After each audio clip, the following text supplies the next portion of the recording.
Balik tayo sa mga balita. 7 minuto na makalipas ang alas 5 ng umaga. Theoretical driving course, libreng ipagkaloob ng LTO sa mga aplikante ng student permit sa Dagupan City.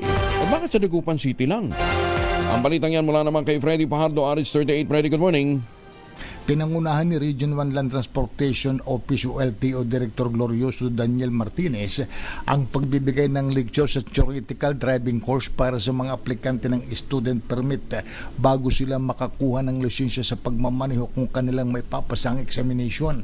Ayon kay Mr. Martinez, layunin ng LTO na maiwasan ang posibleng aksidente o anumang abala sa kalsada, kaya dapat ay maging responsible drivers. Bawal ang kamote dahil ito ang pangunahing layunin ng theoretical driving course o TDC. Ayon kay Dagupan City Mayor Villen Fernandez, nagpapasalamat po tayo kay President Bongbong Marcos, LTO Chief and Assistant Secretary Vigor Mendoza II, Region 1 Director Daniel Martinez at kina LTO Dagupan District Office Chief Romel Dawaton at Nelly Lauing sa pagbuo ng programang ito para sa ating mga kabalian sa Dagupan City, at anya napakalaking tulong ito sa mga student permit applicant dahil libre itong pinagkakalob ng LTO, dahil kung sa pribadong driving school ay malaki ang gastusin dito. Ang TDC ay 2 araw na mandatory training na sinimulan noong February 1 at nagtapos kahapon February 2, kung saan halos 100 aplikante ang nakinabang.